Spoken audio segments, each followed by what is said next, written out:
Hey. All right. Good evening, everyone who's joining us. My name's Megan. I'm one of the nurses at Premier U, standing in for Shannon this evening. We do have Megan Talkington with us this evening for our nutrition group focusing on fiber this month. So we're very excited for this presentation. Megan Talkington is one of our staff members. She is a registered licensed dietitian, certified specialist in obesity and weight management, as well as certified wellness practitioner. Super excited for this presentation this evening, and go ahead, Megan, take it away. Good evening. I'm Megan. Nice to meet everyone today. I'm going to share my screen. Oops, sorry. Hold on one second. Okay. Can you see that or no? Not yet. Okay, there we go. Now you can see it, correct? Yep, there it is. Okay. All right.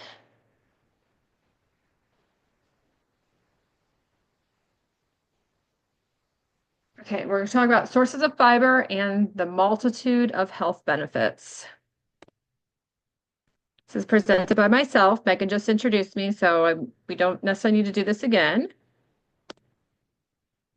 Obviously, this is being sponsored by Premier U.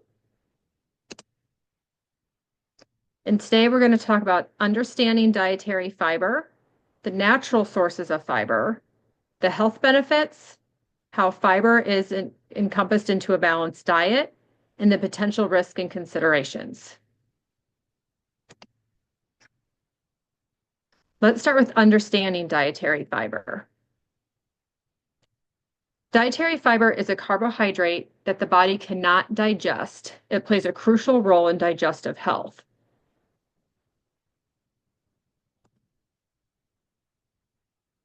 Sorry, can you guys see that screen? I'm sorry, it's like being funky on my side. It was pretty faint. Faded? Yes. Okay. Well, now it's kind of moved along, but it seems to have fixed itself. Okay, so fiber has a multitude of benefits for the body. It is actually a type of carbohydrate that the body cannot break down, which seems ironic, but it's actually something that your body really needs. So it is broken down into soluble and insoluble or non-soluble is another way it's described types of fiber. They serve similar but slightly different functions in the body. So soluble fiber can be dissolved in water.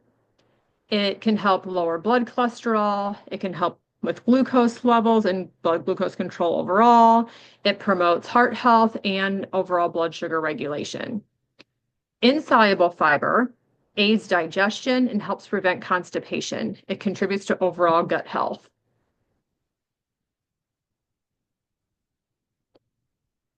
The importance of the balance is you really need both of these two in the diet to get the balance of what each one is doing to get the overall benefit of fiber. So we really need soluble and insoluble fiber, which both of these are going to come from whole grains, fruits, and vegetables.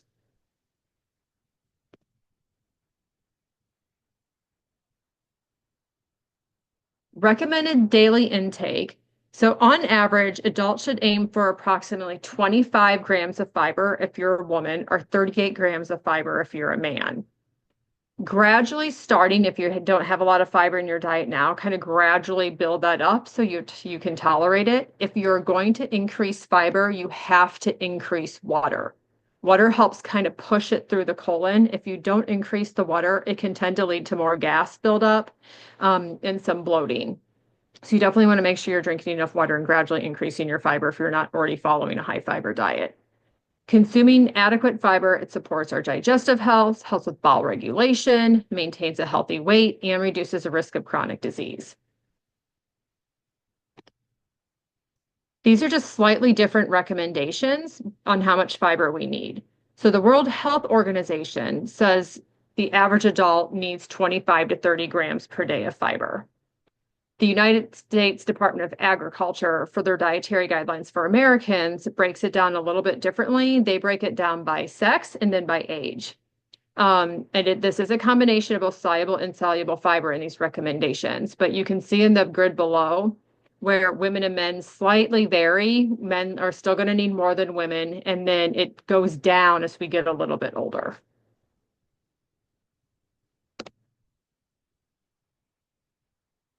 So where does fiber come from? Fruits and vegetables. Fruits and vegetables provide an essential soluble and insoluble fiber that support digestive health. When we're choosing fruits and vegetables, it's really important to choose a variety of color. The color enhances the natural benefits and ensures the range of vitamins and minerals found in that food. So basically, when you're grocery shopping, it's really important to kind of feel your produce. Like make sure it's firm, not squishy, not bruised, but not too hard where it's not ripe enough yet. You want to look for the most vivid color. That's usually the better produce to purchase. Also, another way to get more fiber is actually eat the skin or the outside versus peeling it. Like the skin of the potato has more fiber. The skin of an apple has more fiber. So I know some people peel carrots. Like don't peel your carrot, eat the whole thing. You're going to get more fiber that way.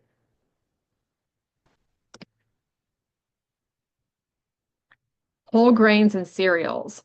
Whole grains like oats, barley, brown rice, quinoa, farro, couscous, spelt, sorry, can't talk today.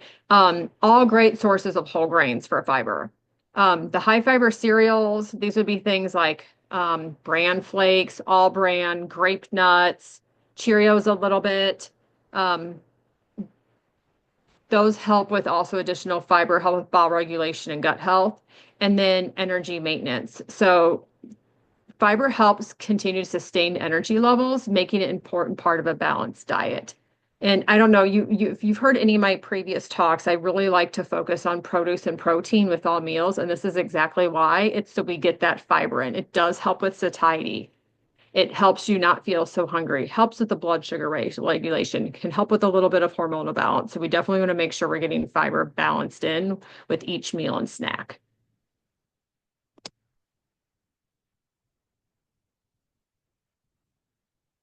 This is specifically going over nuts, seeds, and legumes. So these are packed with essential nutrients, providing fiber, healthy fat, and plant-based protein. Incorporating these foods into meals enhances overall fiber content, promoting better digestive health. Nuts, seeds, and legumes can be easily added to various dishes, enhancing both flavor and nutrition. Legumes are specifically like beans, lentils, peas. Those are all foods found in the legume family. By beans, I'm meaning like black beans, kidney beans, pinto beans, fava beans, not a green bean. That's a non-starchy vegetable, so a little bit different. But beans can be added to soups, casseroles, baked goods. There's plenty of recipes out there for like black bean brownies or a blueberry bean cake was one I used to make pretty frequently when I was younger. Um, you can easily add beans to a lot of food and hide them in. You can throw nuts in your salad. You can roast them.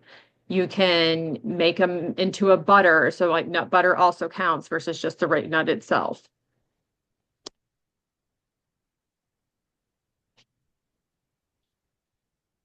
Additional health benefits.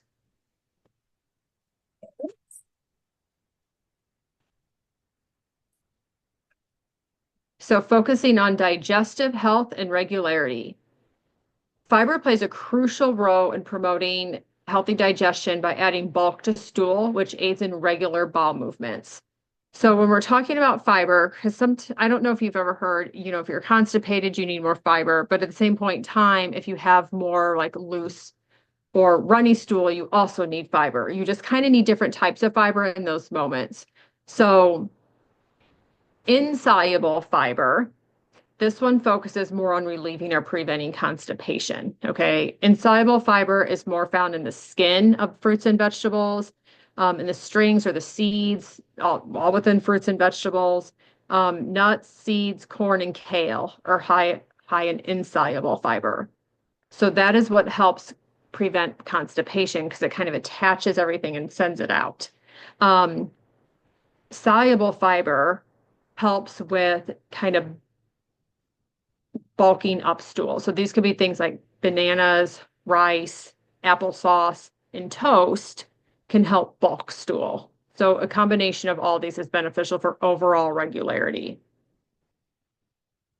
It also helps with our gut microbiome, right? There's a lot of prebiotics in fiber, which help with the probiotics, which help increase our gut microbiome and just help the overall balance with that in the body.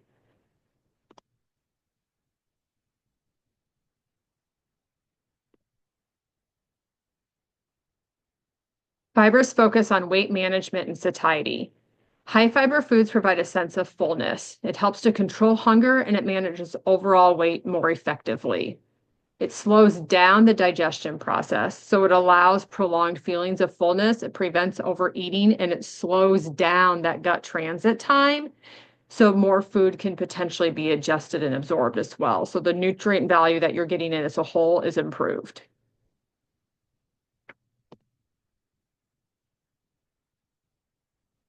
How we put it into a balanced diet.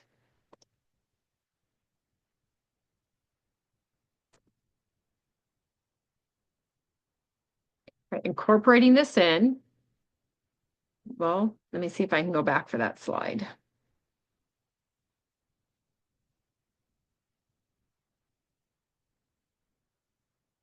There we go. Okay. So start your day with a high fiber breakfast like oatmeal, whole grain toast. This helps improve digestion and energy levels. Um, Whole grain can be, most of our bread, unless it's gluten-free, has wheat in it. So it can be a whole wheat bread, but any sort of grain in its whole form is fine. So like sourdough, rye, multi-grain breads, all good as long as you're using whole wheat as the wheat base. Oatmeal is good. They do make some combo blends for hot cereals, almost like a porridge where it uses other grains, same concepts, and you prepare it the same as oatmeal, but some of those blends can actually be higher in fiber because they're using multiple grain sources. Things like cream of wheat, unfortunately, are pretty refined out in the processing and barely have any fiber in them. So I know wheat typically is a high fiber food, but when it comes to cream of wheat, it's contraindicating what it should be doing. And then adding fruits and vegetables. So adding fruits and vegetables into every meal is an effective way to boost fiber and enhance overall nutrition. So even in putting that into your breakfast, put some fresh fruit into your cereal. Even if you're doing something like bran flakes or the all bran or dry cereal, chop up fresh fruit in there. It'll sweeten it up naturally as well. So you're not having to add sugar or anything sweet if it's too dry for you or just doesn't have enough flavor. Doing like whole grain toast with peanut butter and sliced banana on it or sliced berries is another way, to cut down the sugar versus using jelly and still getting some fresh fruit in that combination.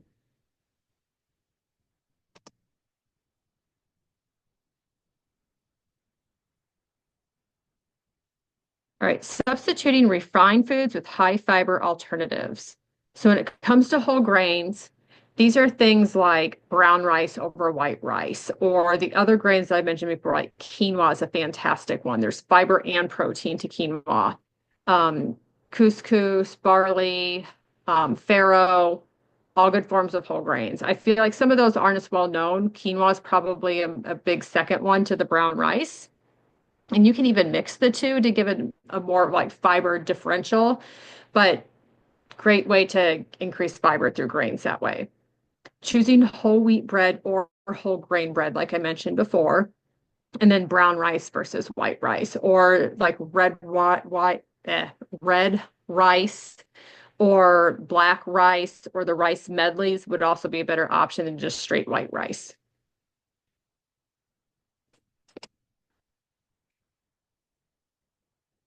Right, so meal planning for optimal fiber intake. Planning meals ahead is essential to ensure you're achieving your daily fiber intake goals effectively. You can make sure that when you're doing this, a good way to make sure that you're keeping those meals balanced is making sure you have at least 5 servings of fruits and vegetables a day. Typically, this is 2 servings of fruit, 5 servings of vegetables, but getting at least those 5 servings of fruits and vegetables a day is a good way to help increase that overall fiber intake.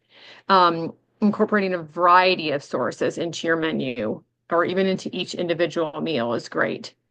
This is one way that salads work very well because a portion size for fruits and vegetables on average is about the size of a tennis ball or your closed fist. So most salads are going to have 5 fistfuls in them if you have a decent sized salad. And if you have a variety of fruits and vegetables in your salad, you can knock out that your entire daily servings of fruits and vegetables in one sitting.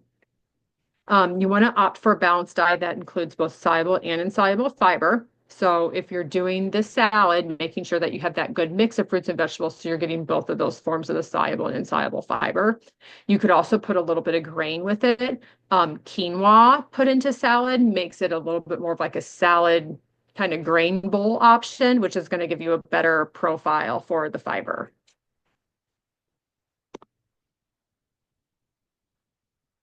Now, considering risk and the potential risks and considerations. Overconsumption and digestive issues. Excessive fiber consumption can cause digestive issues such as bloating and gas, affecting overall comfort, which I kind of mentioned this at the beginning. This is why we really want to make sure we're drinking more water if we're increasing the fiber, because the water helps push the fiber through the colon. So if you're noticing that you're starting to get some of the bloating or the extra gas, pay attention to the type of fiber that you're consuming and or drink more water. Typically, beans or that legume family, your cruciferous vegetables like broccoli, cauliflower, cabbages are a little bit more gas producing. So if you're having that issue, I would look at those specific types of fiber in those foods first before just backing off on all fiber. And the other thing with when the cooking process, so anytime heat is applied, it denaturates that fiber, so it's going to decrease it. So the more raw you're eating your produce, the more fiber you're also going to get. And remember, if you don't have a lot of fiber in your diet currently, kind of gradually increasing that fiber as tolerated to prevent the bloating and the gas from occurring.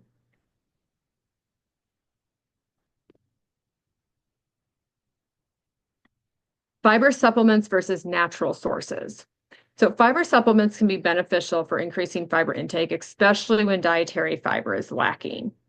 Whole foods offer more than just fiber. You also get your vitamins, your minerals, your antioxidants, your pre and probiotics from them. So food is always more important, but there's nothing wrong with using a fiber supplement if it's needed. Again, it's creating that overall balance to make things to improve health, right? So making sure that if you're going to do a fiber supplement, there's two main options on the market. There's Metamucil or Benefiber. They're just different forms of fiber. Metamucil, you can get a generic as well as psyllium husk. And then Benefiber is wheat dextrin. So really you can use either form, use whichever one works better for you, whichever modality you want it in. If you want it in a powder, in a gummy, in a biscuit, in a capsule, they come in a lot of forms right now. But if you're unable to get it in first through food, then lean towards the fiber supplement.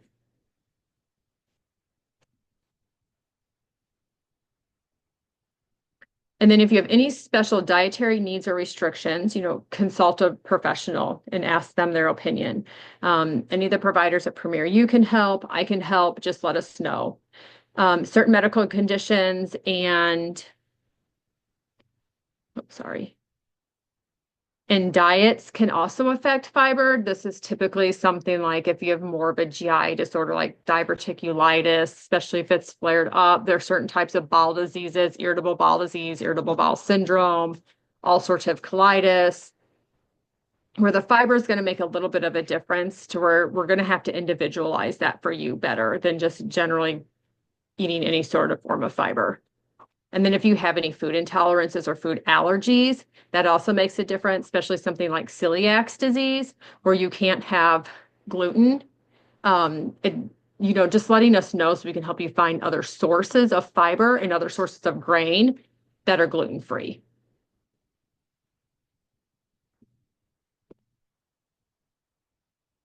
So in conclusion, fiber is essential for digestive health. It can help prevent various health conditions. It promotes overall well-being. Remember, the main sources of fiber are whole grains, fruits, vegetables, and legumes, which are your beans, lentils, and peas, and then integrating fiber into your diet. By incorporating this into your diet, again, simple changes are starting slow and building your way up if you don't have a lot now, making sure you're drinking enough water. It can enhance both taste, nutrition, helps with blood sugar regulation, bowel regularity, and early satiety. All right. I hope everybody has a good evening. If there's any questions, let me know.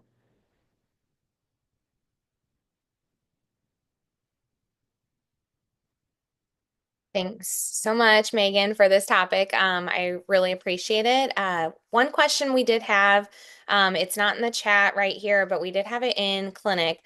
We had a patient ask, with any sort of inflammatory bowel disease, in regards to Crohn's disease specifically, the patient had asked, regarding recommendations for daily fiber intake. Where would your recommendations stand with a patient of that sort?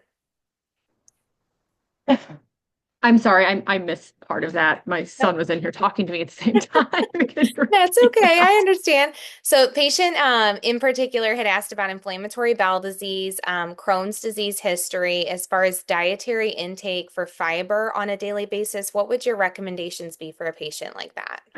It's really individualized, and it's not so much then going to how many grams you need a day versus a specific type and what you tolerate. Um, a lot of times it has to be lower in fiber, and once we can make sure your if there's any irritation or inflammation that is calmed down and you're not in a current flare up, then we can gradually increase the fibers tolerated. Typically, you're going to have to do more cooked produce, like cooked vegetables. I hate to say canned fruit, but really it's going to have to be packaged fruit because you just can't do the fresh fruit. You can't tolerate it. So it's going to be better than doing nothing. Just watch the fruit with all the extra sugar on it. You're going to have to drain it, rinse it off potentially so you can get some of the sugar off. But those are really going to be your best options until your the gut can basically balance that back out and you can gradually add some more fiber back in. Appreciate it. Thank you. Is there anybody else who is in the video tonight that has any questions currently? I don't see currently anything in the chat, but just making sure. All right. If there isn't anything currently, once again, as a reminder, this video will be shared with all patients, so we will ensure to have a link sent out by the end of next week, hopefully. If you are viewing later on, please don't hesitate to reach out to your providers with Premier U in regards to any questions you may have. We are certainly happy to provide those to Megan if she's by chance not in the office or unavailable at that point in time. And as always, you can also schedule a consultation with her. Just reach out to somebody with Premier U and we'd be happy to get that taken care of for you. Other than that, thank you so much for your time this evening, Megan. We really appreciate your expertise on this topic. Anytime. Thank All you. right, thanks so much.